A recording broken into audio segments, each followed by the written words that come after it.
important. L'une des premières étapes vers la relation et la connexion, c'est de demander le prénom de quelqu'un. Je suis meilleure pour me souvenir des visages que des noms, mais l'un de mes objectifs personnels cette année est de bien retenir les nouveaux prénoms que j'apprends. Le nom porte une identité et une signification. Connaître le prénom de quelqu'un peut lui faire sentir qu'il est important, valorisé, vu et mémorisé. Dieu connaît ton nom et il veut que tu le connaisses. Il est profondément relationnel et il a toujours désiré une relation avec nous. Jésus dit dans Jean 10, versets 3 à 4, qu'il connaît ses brebis par leur nom et qu'elles reconnaissent sa voix. Et dans Isaïe 43, verset 1, le cœur de Dieu est révélé lorsqu'il dit à Israël, « Je t'ai appelé par ton nom, tu m'appartiens. » Nous sommes dans une série appelée Recettes. Et aujourd'hui, Christina et moi, nous parlons de recettes, nos relations. Ouh! Quand nous parlons des relations, nous parlons de toutes sortes de relations. Nous avons tous un réseau de personnes auxquelles nos vies sont connectées. Nous avons des amis et de la famille, des patrons et des collègues au travail. Beaucoup d'entre nous ont des voisins, comme ma voisine, ici Geneviève, et des camarades de classe. Certains d'entre nous sont impliqués dans des associations ou des équipes en général. Et bien sûr, nous avons des relations ici à l'Église. Que nous en soyons conscients ou non, nos vies influencent et sont impactées par ce réseau des relations. Christina va partager des moyens très pratiques pour réinitialiser nos relations, mais aujourd'hui, je veux commencer par la fondation. Parce qu'avant de parler de nos relations avec les autres, nous devons garder ce que Dieu nous enseigne sur les relations. L'état de notre relation avec lui aura toujours un impact sur la manière dont nous sommes en relation avec les autres. Dieu est l'expert des relations. Alors, j'ai divisé ma part en 3 parties. Alors, l'amour parfait, l'amour déformé et l'amour réconcilié. Voilà. OK. C'est parti.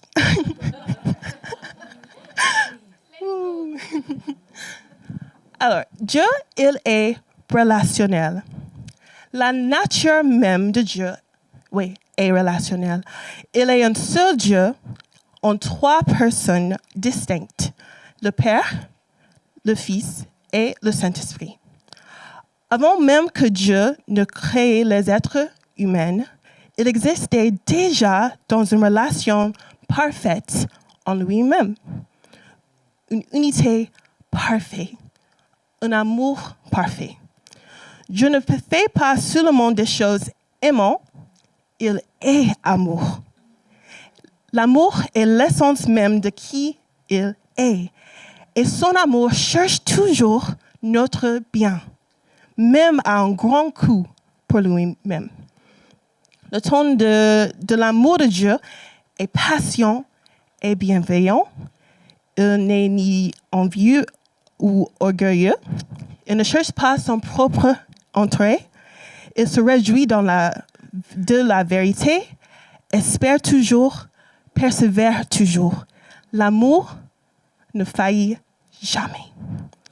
Dieu aime se révéler à nous. Dans les Écritures, il se décrit comme compatissant et miséricordieux, lent à la colère et riche en amour fidèle et en vérité. Il donne le choix et il invite à la relation.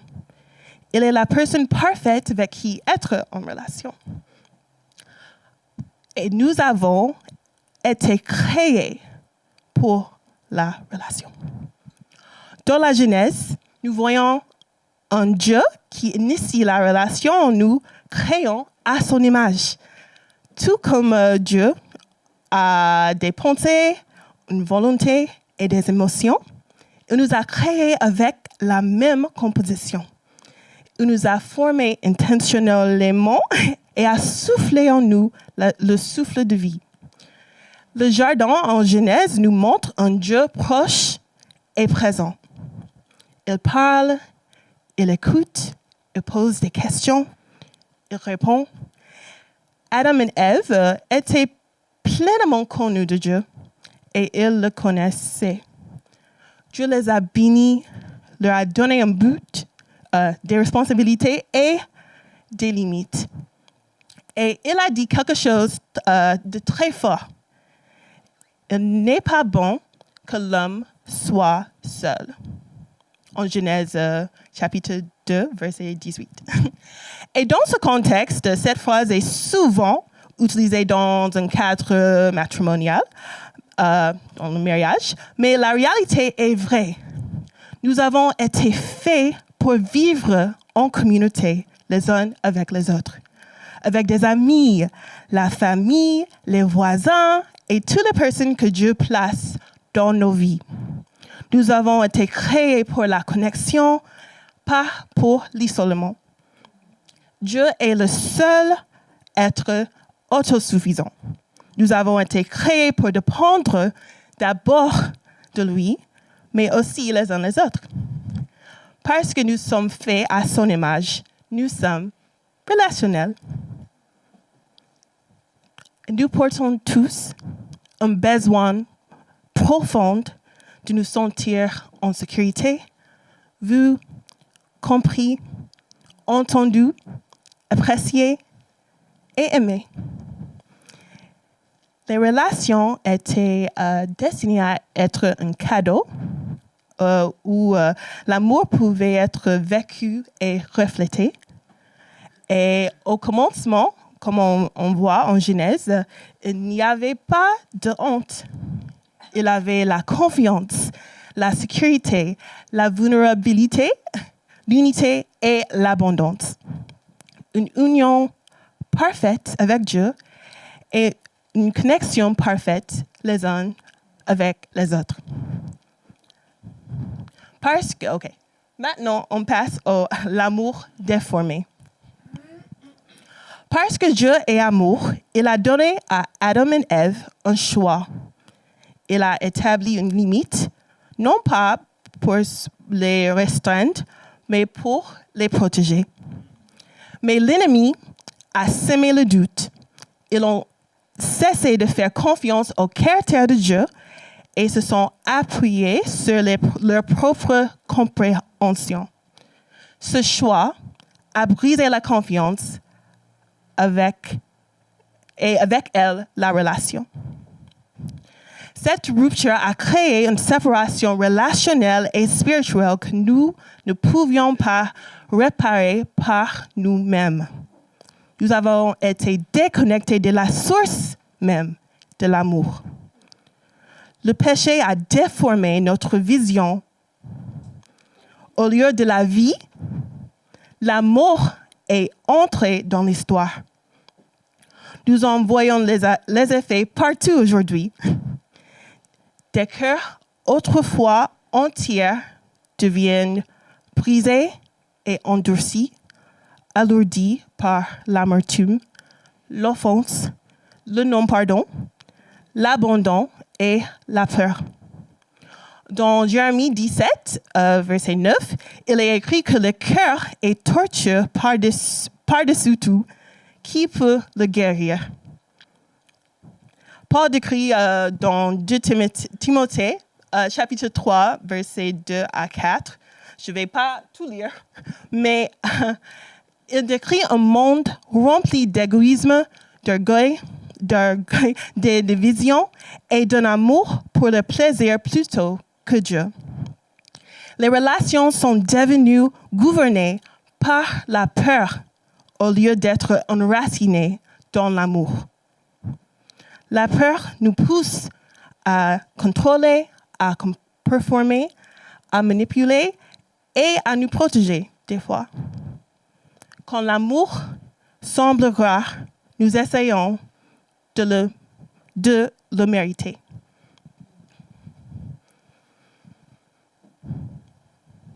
Nous plaçons sur les autres des attentes que seul Dieu peut combler. Comme le dit la Bible, nous avons tous péché et sommes privés de la gloire de Dieu. Et lorsque nous déçoivent parce que nous sommes tous limités, nous sommes blessés. Ça me fait penser à Jérémie, chapitre 2, verset 13, qui disent « En effet, c'est un double mal que mon peuple a commis.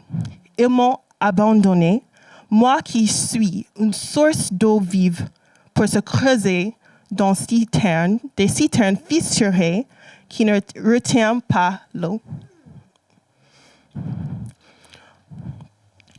Un exemple puissant de cela se trouve dans Jean 4 avec la femme au puits.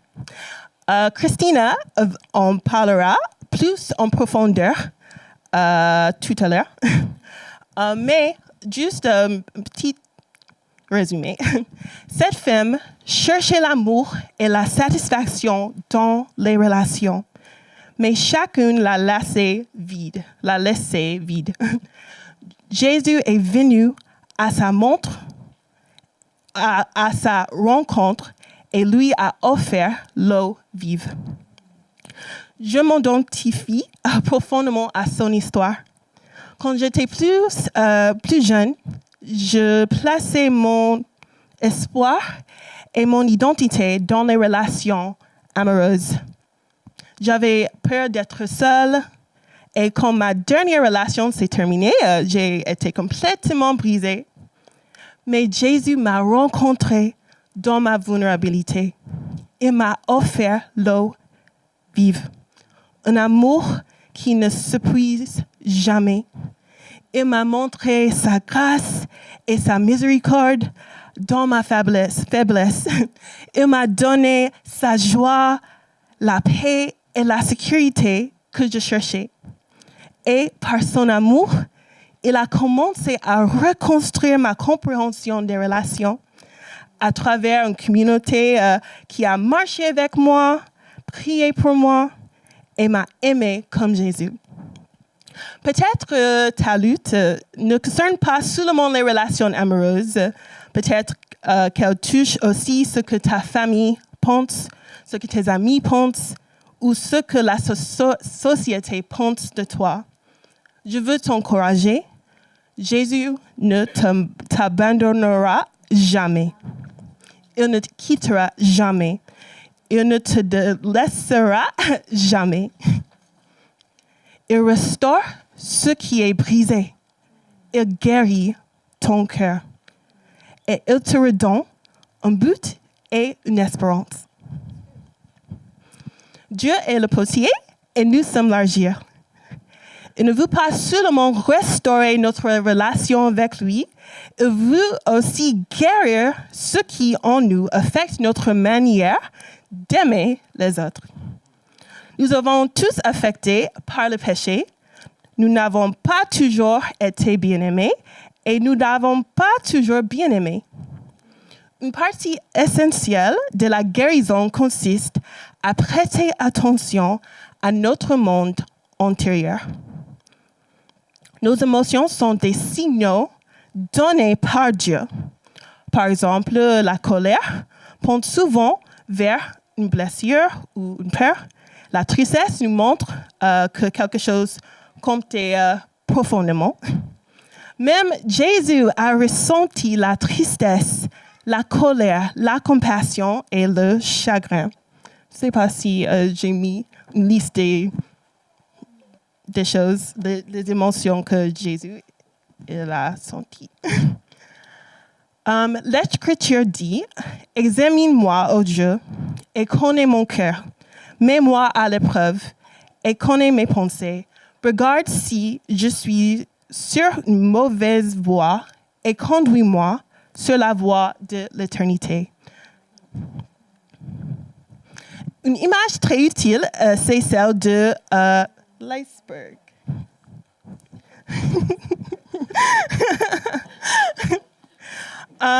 Seule une petite partie est visible. Beaucoup de choses se trouvent sous la surface. Nous ne sommes peut-être conscients de 10% de ce qui se passe dans notre cœur, mais le 90% restants sont inconscients. Comme le dit Pete Scazzaro dans Emotionally Healthy Relationships, c'est un bon livre, les émotions non traitées ne disparaissent pas, elles se manifestent dans nos relations. Prendre le temps de ralentir et d'observer ce qui se passe, on nous aide à guérir notre manière d'aimer les autres. Et j'ai une liste de questions pour, comment on dit, pour faire introspection. De quoi es-tu en colère, passé ou présent? De quoi es-tu triste, par exemple, une petite ou grande perte, une déception ou un choix? De quoi es-tu anxieux ou anxieuse? Et de quoi es-tu contente? Et vous pouvez prendre cette liste dans le temps de qualité avec le Seigneur. Et il veut nous aider à gérer nos émotions et le pourquoi. Alors, finalement, l'amour réconcilié. Mais voici la bonne nouvelle, il y a de l'espérance. Wouh! Jésus est la réponse à notre problème d'amour. Il comprend nos faiblesses. Il a connu le rejet, la trahison et la souffrance. Mais la Bible dit, en Jean 3, verset 16, « Car Dieu a tant aimé le monde qu'il a donné son Fils unique, afin que quiconque croit en lui ne périsse pas, mais qu'il ait la vie éternelle. » Jésus est allé à la croix pour que la relation avec Dieu puisse être restaurée. Et par la repentance et la foi en ce que Jésus a accompli, nous sommes réconciliés avec Dieu. Et à partir de cet endroit, nous recevons la capacité et l'espérance d'aimer les autres. En Jean 13, versets 34 à 35, « Je vous donne un commandement nouveau. Aimez-vous les uns les autres comme je vous ai aimé. Vous aussi aimez-vous les uns les autres. À ceci, tous connaîtront que vous êtes mes disciples, si vous avez de l'amour les uns les autres. » Nous aimons parce que nous a aimés de premier. Même dans un monde brisé, notre amour peut être renouvelé.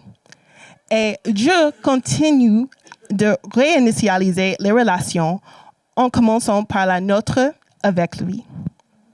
Amen. Maintenant, Christina. Merci.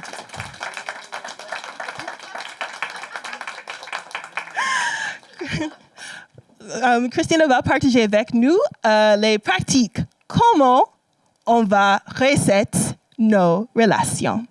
Merci tout le monde.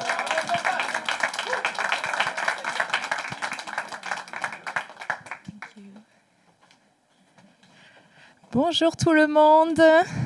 Alors, je suis un peu déçue parce que vous n'avez pas reçu le code couleur pour aujourd'hui, pour notre série. Alors, il se trouve que c'était complètement un hasard et quand Jordan et moi, on s'est vus ce matin, on s'est dit « Ah, il y avait de la communication ». Voilà, donc je suis... bonjour à tous. Je vais essayer de continuer dans la direction où Jordan a commencé.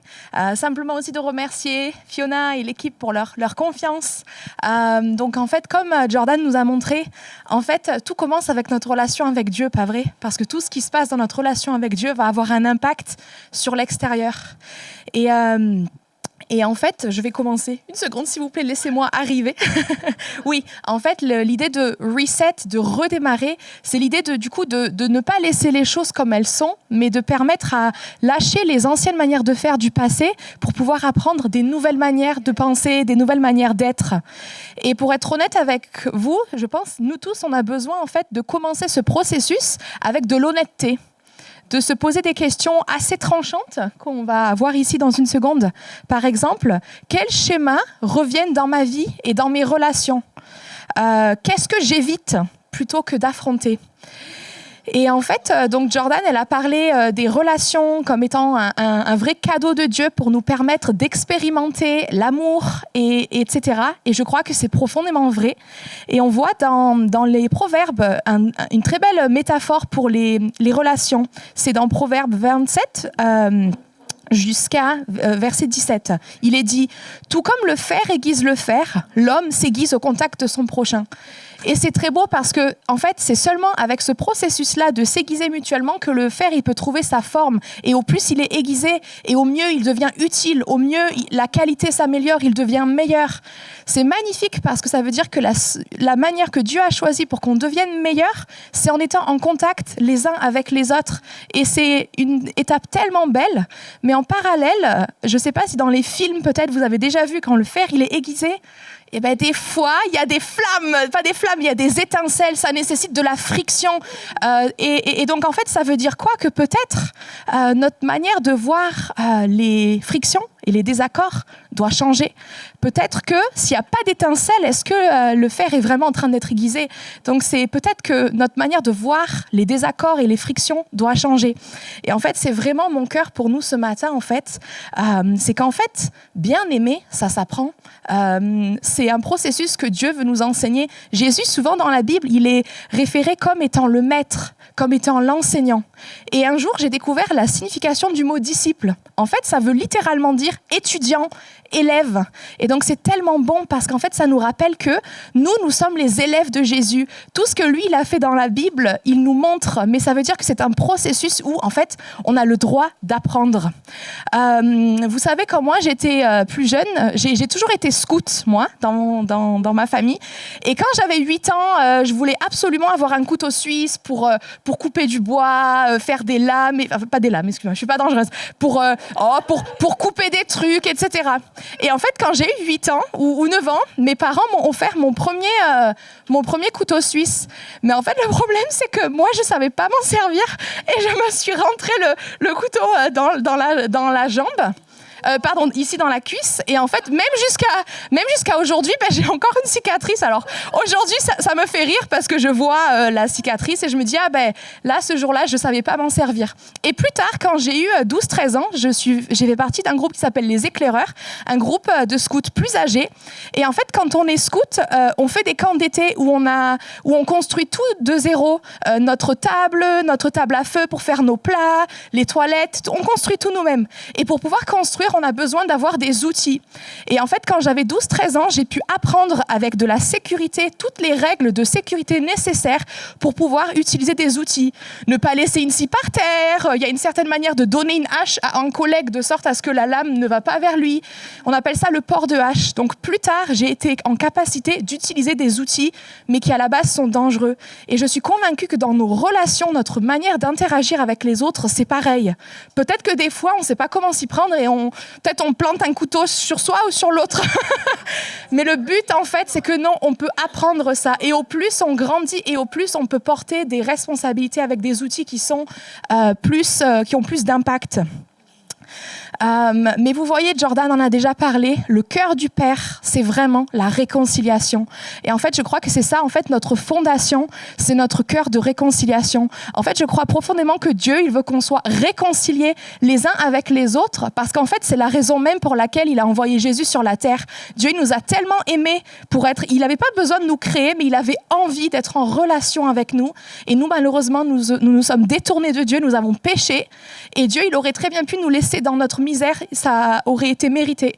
Mais il a choisi d'envoyer Jésus parce qu'il nous aime, parce qu'il veut qu'on soit réconciliés. Et je me dis, mais comment est-ce que nous, honnêtement, quand j'ai préparé ça, il y a une question qui m'a fait peur. C'est en mode, comment est-ce qu'on veut prêcher un message de réconciliation aux personnes qui ne connaissent pas Jésus? Est-ce que nos vies sont réconciliées? Est-ce que nous, dans nos relations, nous sommes réconciliés ou pas? Et nous voyons dans 2 Corinthiens 5, versets 16 à 18, le cœur de réconciliation du Père. Ainsi, dès maintenant, nous ne connaissons personne selon la chair. Et si nous avons connu Christ selon la chair, maintenant, nous ne le connaissons plus de cette manière. Si quelqu'un est en Christ, il est une nouvelle créature. Les choses anciennes sont passées. Voici, toutes choses sont devenues nouvelles. Et tout cela vient de Dieu qui nous a réconciliés avec lui par Christ et qui nous a donné le ministère de la réconciliation. Donc en fait, ce que nous avons reçu, et ça je crois c'est l'essence même de Dieu, il ne veut pas qu'on garde ce qu'il nous a donné, mais ce qu'il nous a donné, c'était dans l'essence même de cela, de pouvoir le redonner aux personnes autour de nous. Et du coup, aujourd'hui, je veux parler un peu des réconciliations et de ces frictions qu'il peut y avoir avec tout le monde en fait. Ça peut être dans le corps de Christ, ça peut être dans la famille, ça peut être avec nos collègues, nos enfants, tout le monde. Et moi, il y a un verset que je voulais lire, le verset dans Colossiens 3, verset 13, parce qu'il commence avec « Supportez-vous les uns les autres ». Alors, j'aurais pu choisir un autre verset, Éphésiens 4, verset 32 commence avec « Soyez bons les uns envers les autres, pardonnez-vous comme Dieu vous a pardonné en Christ ». Mais moi, j'ai choisi « Supportez-vous les uns les autres ». Et si l'un a sujet de se plaindre de l'autre, pardonnez-vous réciproquement. De même que Christ vous a pardonné, pardonnez-vous aussi. J'aime ce verset parce qu'il est sincère. Parfois, on va devoir se supporter parce que parfois, ça va être difficile d'être en relation les uns avec les autres parce qu'il y a des différences, il y a des divergences. On parlait tout à l'heure, on n'a pas besoin de toujours être d'accord, mais on doit s'aimer. Et en fait, aujourd'hui, j'avais vraiment à cœur de comment est-ce qu'on fait pour se supporter les uns les autres, comment on fait pour s'aimer. Et bien en fait, pareil, tout commence parce que Dieu, il t'a aimé et du coup, en toi, il te donne la capacité surnaturelle de pouvoir aimer les autres. Et en fait, ce qui est merveilleux, c'est qu'en fait, Dieu, il veut nous voir, il veut que nous puissions voir la personne comme lui, il la voit. Donc, vous voyez, moi, je porte des lunettes. Là, en fait, je vous vois un peu flou, donc je vois des formes, je vois des couleurs. Mais quand là, d'un coup, je mets mes lunettes, vous êtes une église de beaux gosses par ailleurs. Mais là, d'un coup, je peux voir les détails. Vous avez des beaux sourires, vous avez des beaux yeux, chacun d'entre vous, je vois les détails de qui vous êtes. Mais parfois, dans notre situation, on a les émotions, on a des blessures, on a des reproches à faire à la personne. Et du coup, on la voit que comme ça, qu'au travers de notre prisme à nous, qu'au travers de notre blessure à nous. Mais ce que ce matin, Jésus, il veut qu'on fasse, c'est qu'on mette ses lunettes à lui et qu'on puisse voir la personne comment lui, il la voit. Et en fait, ça, il y a un exemple très concret qu'on va voir ensemble. C'est dans Jean 4, lorsque la femme samaritaine, elle va au puits. Donc en fait, il faut savoir que c'est une femme samaritaine. Donc en fait, à l'époque de Jésus, les Juifs et les Samaritains ne se parlaient pas parce qu'il y avait un contexte de division. Et qu'est-ce que Jésus il a fait? Il avait soif, il est allé à un puits et il rencontre une femme samaritaine et il commence à lui parler. Le simple fait que Jésus soit allé parler à cette dame, c'était contre-culturel. D'autres personnes auraient eu peur pour leur réputation, du qu'en dira-t-on, mais Jésus, il y est allé dans un esprit de réconciliation. Et il faut savoir en fait que cette dame, on peut le lire dans Jean 4, pour une raison de temps, je vais éviter de tout lire ce matin, mais on voit en fait que cette dame, elle avait 5 maris. Et en fait, elle allait, il est dit dans le verset 6, que là se trouvait le puits de Jacob. Jésus, fatigué du voyage, était assis au bord du puits. C'était environ la 6e heure. Une femme de Samarie vint puiser de l'eau. Jésus lui dit « Donne-moi à boire ». Cette dame, en fait, elle allait au plein milieu de la journée chercher son eau parce qu'en fait, elle était marginalisée à cause de son style de vie. Elle avait été mariée 5 fois et à un moment de l'histoire, elle vivait avec une personne sans être mariée. Et du coup, les personnes autour d'elle ne voulaient pas être associées avec elle. Et qu'est-ce que Jésus fait ? Il vient la voir. Et en fait, il a été dans une atmosphère de réconciliation. Et plus tard, en fait, Jésus en fait commence ensuite à lui parler, à lui demander de l'eau, mais en fait, il lui explique que c'est lui l'eau éternelle et qu'en fait, l'eau que la dame va lui donner, c'est une eau où après quelques heures, il va encore avoir soif. Mais en fait, ça, c'était juste une métaphore que Jésus voulait utiliser, une eau, une image que la femme pouvait comprendre avec ses besoins dans sa situation pour lui expliquer, en fait, toi, tu as besoin d'une eau éternelle et je suis là pour t'apporter cette eau éternelle. La dame lui dit, donc au verset 15, « Seigneur, donne-moi cette eau afin que je n'ai plus soif et que je ne vienne plus puiser ici. Va, lui dit Jésus, appelle ton mari et viens ici. » La femme répondit, « Je n'ai point de mari. » Jésus lui dit, « Tu as raison de dire, je n'ai point de mari, car tu as eu 5 maris et celui avec lequel tu es maintenant n'est pas ton mari. En cela, tu as dit vrai. » « Seigneur, lui dit la femme, je vois que tu es prophète. » En fait, ce que moi j'aime tellement dans cette histoire, c'est que Jésus, il vient à cette dame et il ne lui fait aucun reproche. Il vient à sa rencontre et il la voit exactement comme elle est. Et les personnes, vraiment, si on arrive à comprendre le principe, les personnes de la société, les personnes de son village refusaient d'être vues avec elle parce qu'ils ne la voyaient que sous le prisme du péché. Ils la voyaient que avec leurs yeux à eux. Mais Jésus, ce qu'il voit dans cette dame, c'est la valeur. Il l'a regardée et dans sa manière d'être avec lui, il a envoyé un message. Je te vois, je connais tes blessures, je connais ton histoire et je sais que tu as été créé avec de la valeur. Il y a du péché, mais moi, je vois ta personne, je vois qui tu es. Et en fait, ça, c'est quand Dieu nous voit, il y a même, en fait, ça, c'est un nom qui correspond à Dieu qui a été donné dans la Genèse par Agar, dans Genèse 16, verset 13. On appelle ça Adonai El Roi, le Dieu qui me voit. Et en fait, c'est littéralement le Dieu qui voit la création qu'il a faite. Au-delà des blessures, au-delà des erreurs, au-delà du péché. Et Jésus ne la rejette pas. Et ce qui est magnifique, c'est que plus tard dans le passage, en fait, on voit que Jésus choisit de se révéler directement, sans aucun détour, comme le Messie pour la première fois à cette femme. Est-ce que ça ne montre pas la valeur qu'il voyait en elle ? Je vais te traiter comme je t'aime parce que tu as de la valeur et dans ma manière d'être avec toi, je vais t'aimer, je ne vais pas te limiter par tes erreurs. Et d'un coup, ça m'a fait penser à nous. Sans forcément ignorer ce qui s'est passé, est-ce que nous, on est capable de voir ce que le Père voit ? Que la personne que j'ai en face de moi, elle était autant dans le cœur de Dieu avant la fondation du monde que moi.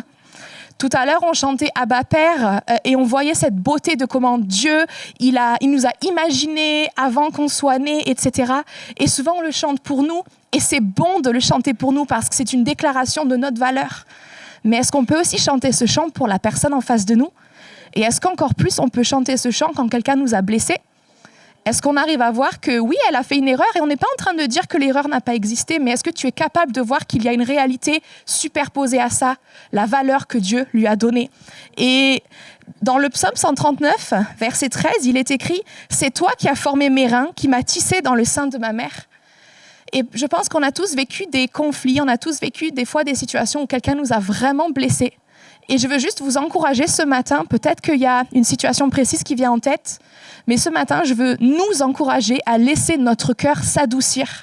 Parce que ce verset-là, ce matin, je ne l'ai pas choisi pour que tu le déclares sur toi, mais je l'ai choisi pour que tu puisses le voir pour la personne qui t'a fait mal. Que Dieu a tissé cette personne dans le ventre de sa mère, Dieu a vu sa valeur et a choisi cette personne. Et je pense que si moi, personnellement, j'avais un chouïa plus conscience de la valeur que Dieu voit dans la personne, est-ce que ça ne changerait pas un peu ma manière de lui parler ? Surtout quand j'ai le cœur blessé, surtout quand j'ai des reproches à faire. Donc Jésus nous montre là un exemple concret. Il voit la personne derrière le péché et initie une relation qui est réparatrice. Et c'est exactement ce que Dieu veut que nous fassions dans nos propres relations. Et pour ça, en fait, il y a ce qu'on appelle des conversations restauratrices. J'ai lu un livre qui parle des conversations cruciales, mais moi j'ai choisi d'appeler ça les conversations restauratrices parce que ça doit être ça notre but.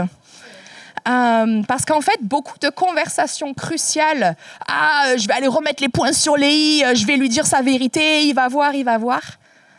Mais en fait, beaucoup de conversations qu'on est censé avoir, parce qu'il faut une conversation, n'est-ce pas, pour avoir de la réconciliation, il faut pouvoir dire « Ah, là tu m'as fait mal, là c'était douloureux, c'est un pas nécessaire pour la réconciliation. » Mais la vérité, c'est que très souvent, on s'y prend comme des pieds. Et on veut vider notre sac, on veut presque faire un peu baver à la personne. « Ah ben tu m'en as bien fait baver, regarde. » Et en fait, je crois que beaucoup de conversations qui à la base devaient finir avec la réconciliation, elles ont fini par créer plus de blessures parce qu'en fait, on s'y est mal pris. Et du coup, moi, quand j'ai préparé cette prêche, il y a une question qui m'a vraiment, au secours, qui m'a confrontée, c'était de savoir, quand tu t'apprêtes à avoir cette conversation, c'est quoi ton intention en fait ? Est-ce que ton intention, c'est de vider ton sac et de dire à la personne tout ce qu'elle a fait mal ? Parce que la réalité, c'est qu'en fait, si ton intention, ce n'est pas la réconciliation, est-ce que dans ce cas-là, il vaut mieux pas attendre que mon cœur soit prêt, sincèrement, à être prêt à réconcilier? Parce que sinon, en fait, tout ce que je vais dire va blesser. Et du coup, quelle est notre priorité ? Est-ce que c'est la réconciliation parce que je valorise la relation plus que l'erreur ou plus que la douleur ? Ou est-ce que c'est de vider mon sac et de régler mes comptes ? Parce qu'en fait, ce qui est très important, excusez-moi, mais je m'en suis pris plein la gueule aussi. Mais en fait, une chose qui est importante, c'est qu'en fait, si vous voulez, ce matin, j'aimerais vous partager quelques clés. Je ne le partage pas du tout comme une recette miracle qui va faire que faites ça et ça va être tout facile. Mais je crois vraiment que, en fait, je pense que le Père, ce matin, il a envie de nous aider à nous montrer de manière pratique à quoi ça peut ressembler de vivre dans la réconciliation. Et peut-être qu'il y a un ou deux points qui vont vous parler et c'est ça mon objectif, c'est pas de vous faire la leçon. Je suis la première concernée et j'étais moi-même par terre plusieurs fois cette semaine en lisant tout ça. Donc c'est vraiment des clés, mais c'est pas une recette miracle. C'est prier avec chaque chose que je vais partager, demander au Seigneur est-ce qu'il y a une chose en particulier que tu veux que je change dans ma manière d'être. Mais c'est pas une recette miracle, ce sont des pistes. La première chose, quand on a besoin d'avoir une conversation restauratrice, la chose essentielle, et c'est ça souvent qu'on ne fait pas, c'est de créer un climat de sécurité. À quel moment est-ce qu'une conversation que tu dois avoir, à quel moment est-ce que tu choisis d'avoir cette conversation ? Parce que si je suis quelqu'un, je suis pas du tout du matin. Si tu choisis de me parler le matin alors que je viens de me réveiller, je vais être dans un sale état. Je ne vais pas être disposée à le faire. Si tu as besoin de régler un problème avec Fiona la minute avant qu'elle prêche, c'est peut-être pas le meilleur moment. Si tu as besoin de régler un problème en envoyant un texto, est-ce qu'un texto écrit qui peut être interprété de 10 façons différentes, est-ce que c'est vraiment la manière de faire qui va aider ? Donc la question, c'est vraiment, est-ce que nous pouvons créer un climat de confiance, un climat de sécurité ? C'est-à-dire de montrer à la personne que tu tiens à la relation, que tu viens avec un cœur de réconciliation, mais aussi que tu la valorises et que tu valorises comment elle va recevoir cette information. Tellement de fois, moi, dans mes manières de faire, je suis quelqu'un d'assez direct et quand j'ai un problème, j'aime bien adresser les choses sans tarder, mais j'ai réalisé en fait que parfois, mon besoin à moi de régler le problème, il passait d'abord et que je ne réalisais pas, je dois aussi prendre en considération la personne que j'ai en face de moi. Comment elle va prendre l'information ? Et au lieu d'imposer quelque chose, de prendre quelqu'un en guet-apens, il faut qu'on parle. Est-ce qu'on ne peut pas demander « Hey, j'ai quelque chose sur mon cœur que j'ai vraiment besoin de discuter avec toi. Quel est le meilleur moment ? Est-ce que c'est en public ? Est-ce que ça a du sens de le faire en public ? Est-ce que ça a du sens de le faire en privé ? Jésus a choisi un moment opportun. Il n'y avait pas de disciples. Sûrement que s'il y avait des disciples autour, la femme samaritaine ne se serait pas ouverte comme elle l'a fait. Donc soyons sages, créons de la sécurité. Montre à la personne que tu l'aimes, que peut-être il y a besoin de régler quelque chose, mais montre que tu apprécies la personne, que tu la respectes, parce que c'est comme ça qu'elle va pouvoir entendre ce que tu as à dire. Si moi, tu me critiques tout de suite d'entrée de jeu, je vais me fermer et je vais répondre de manière pas appropriée. Créons de la sécurité. Choisissons bien le temps et le lieu et la manière de faire. Et ça m'est déjà arrivé d'avoir des conversations avec des amis. On était tous fatigués et on pensait que quelque chose était urgent et on s'est laissé guider par l'urgence de la discussion. Et en fait, la conversation s'est partie en live complet. On s'est mal exprimé, on a dit des choses horribles. Il nous a fallu 1 semaine de temps à part pour pouvoir se reparler. Donc le timing est vraiment important. La deuxième chose, c'est de parler des faits.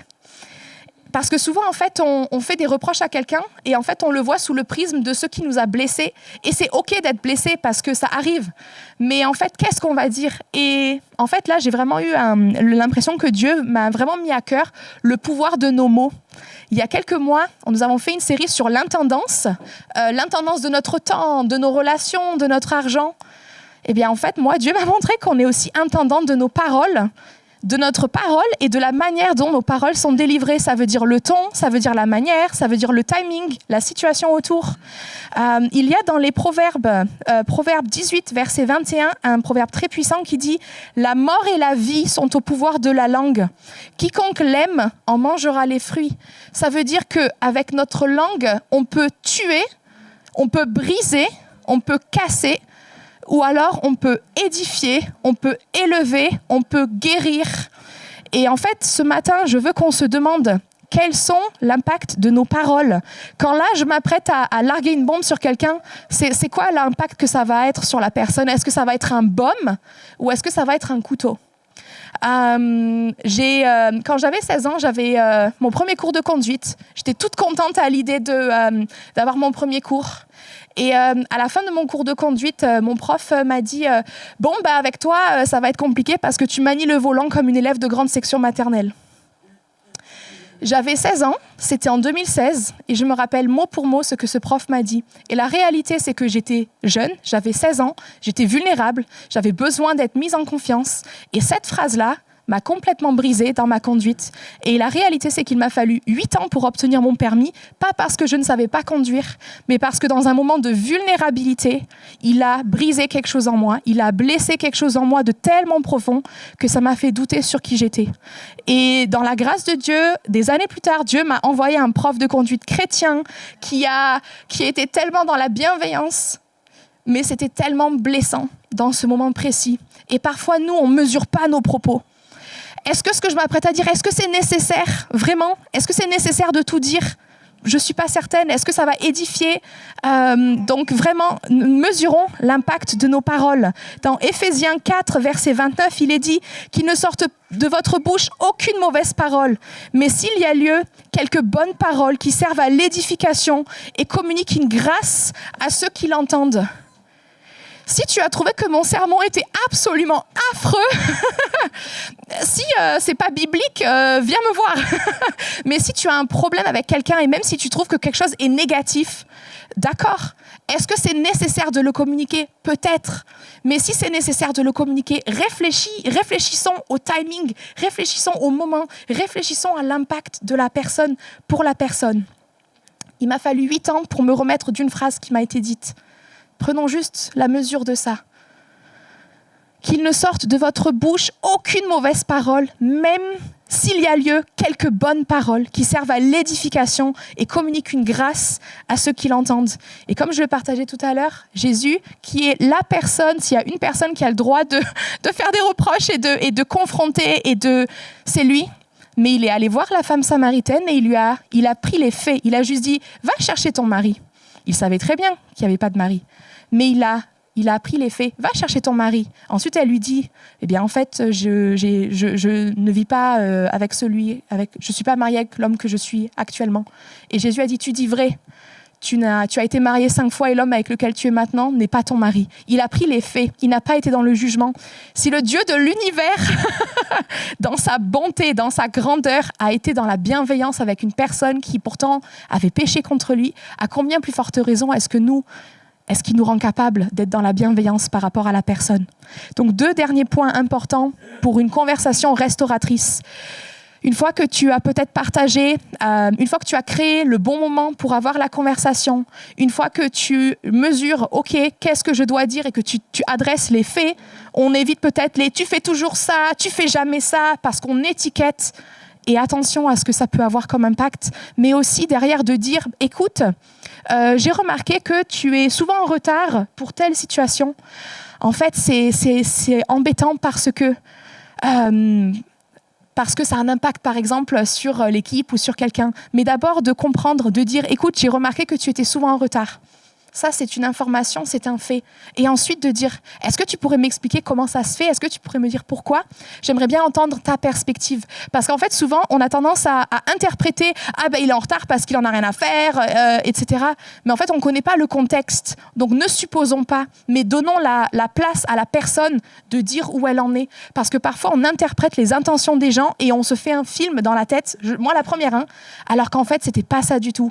Donc, parlons des faits et ensuite laissons la place à la personne pour lui dire, en fait, pour expliquer le pourquoi. Et admettons qu'il y a vraiment besoin de changer quelque chose. Dans ce cas-là, le 3e point, ça pourrait être de dire clairement ce qu'on attend. De dire, écoute, là, dans cette situation, est-ce que tu pourrais me prévenir si tu es en retard? Ou est-ce que c'est possible peut-être de changer l'heure pour qu'on soit là à la même heure? Mais de dire de manière claire, s'il y a besoin d'un changement, ça peut arriver. Ou de dire, écoute, ça me blesse quand... Moi, j'ai déjà dû avoir des conversations avec des amis. Hey, ça m'a blessé là, ce que tu as dit. Et j'aime pas quand tu fais ça. Ça a déjà arrivé avec une amie où il y avait eu une conversation sur une plaisanterie qui avait été faite, qui n'était pas méchante, mais moi qui m'avais blessée, qui avait été faite en public. Et je lui dis, écoute, est-ce que là, tu vois, tu as partagé ça? Et j'ai partagé sur ce que ça m'a fait. Je dis, est-ce que, s'il te plaît, tu peux ne plus faire ça en public parce que ça ne me plaît pas? Et mon ami était pas de problème. Et derrière... Ça s'est réglé, mais de pouvoir dire clairement ce que tu attends. Et derrière, de voir avec la personne, est-ce qu'on est aligné en fait? Le 4e point, c'est d'être sûr que vous vous êtes bien mis d'accord. S'il y a quelque chose qui a besoin de changer, pas de problème, mais assurons-nous que la personne en face, elle a aussi compris et que vous êtes bien sur la longueur d'onde. Je pense que vous avez remarqué, un des points principaux de ce matin, c'est de ne pas faire de suppositions, ne devinons pas, mais communiquons. Je ne peux pas imaginer quelque chose, mais faisons en sorte que ce soit aligné. Voilà, donc juste pour finir, pour pouvoir avoir une conversation restauratrice, nous pouvons d'abord créer un climat de sécurité, montrer que nous tenons à la relation, choisir avec sagesse le temps, l'heure, la manière de faire. Ensuite, montrer à la personne que nous l'aimons et ne pas oublier que c'est une personne que j'ai en face qui a été créée par Jésus. Comment est-ce que je vais prendre en compte cela dans ma manière de lui communiquer? Ensuite, parler des faits. Pas des jugements, pas de mes suppositions. Écoutez le pourquoi de l'autre. Et enfin, si tu as besoin de dire quelque chose et tu souhaites que quelque chose change, dis-le de manière claire. Et ensuite, vois avec la personne, est-ce que trouvez un terrain d'entente, mais assurez-vous que vous êtes sur la même longueur d'onde pour qu'il n'y ait pas de malentendu.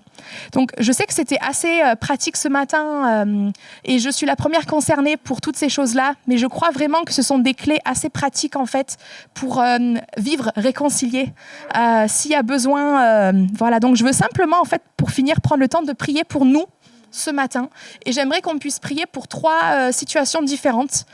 Peut-être que ce matin, en parlant de tout ça, peut-être ça a réveillé des émotions fortes, d'un sentiment de colère, d'une situation passée. Peut-être qu'il y a une offense. Et ce qui est bon, c'est que parfois, quand nous sommes blessés, ça a heurté quelque chose dans notre système de valeurs qui était légitime. Donc c'est légitime, c'est OK. Si quelque chose était injuste, c'est OK que ce soit injuste. Mais qu'est-ce qu'on en fait derrière? Donc ce matin, je veux prier pour nous si nous avons une offense et que nous avons besoin de l'amener au Père. La deuxième, c'est si vous sentez que vous avez besoin d'avoir une conversation avec quelqu'un.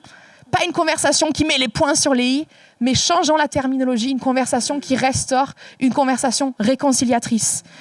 Et enfin, si peut-être il y a une personne ou des personnes autour de vous et que vous avez besoin que votre regard sur elle change parce qu'il y a des jugements, parce qu'il y a des problèmes, eh bien, j'aimerais prier pour ça ce matin. OK ? Ouais, merci Jésus parce que toi tu nous aimes et je veux te remercier Père parce que tout ce que nous sommes c'est grâce à toi et je veux vraiment te prier ce matin Seigneur que ton amour pour nous puisse nous remplir et nous remplir tellement à ras-bord Seigneur que nous allons pouvoir être et aimer les autres Seigneur comme toi tu les aimes. Et je prie Père ce matin pour ces moments de friction Seigneur qui ont pu créer des blessures Seigneur Jésus. Je prie vraiment Père si nous avons des blessures pour toutes les personnes ce matin qui ont des blessures qui sont à vif Seigneur, qui sont tellement douloureuses, qui ne savent pas comment commencer Seigneur. Je prie que tu viennes les guérir Seigneur. Je prie que tu viennes révéler ta présence, ton amour Seigneur Jésus. Je prie que tu nous rappelles Père que tu nous as pardonné en premier. Et que tu nous aides, Seigneur, à pardonner si nous n'avons pas la force de le faire. Je veux aussi prier, Seigneur, que tu nous aides à changer notre regard les uns sur les autres si c'est nécessaire, Seigneur. Que tu nous donnes de la grâce, que tu nous donnes de la compassion, que tu nous montres, Seigneur, à quel point tu aimes cette personne que nous avons en face. Et je prie, Père, que tu nous aides vraiment, chacun d'entre nous, s'il y a un point en particulier que tu souhaites qu'il change chez nous, sur nos paroles, sur notre manière de voir les autres, sur notre manière de choisir le timing. Aide-nous, Seigneur, à vraiment savoir comment est-ce que tu souhaites que l'on change les choses. Et je veux vraiment te prier aussi, Père, que si nous avons un jugement contre quelqu'un, si nous avons quelque chose, Seigneur, dans notre regard qui n'est pas juste, Seigneur, je prie que tu viennes vraiment et que tu nous aides à voir cette personne comme toi tu l'aimes, Seigneur Jésus. Merci Père que tu es un Dieu de réconciliation et je prie que tu nous aides Seigneur à marcher dans cette réconciliation. Merci Père. Amen.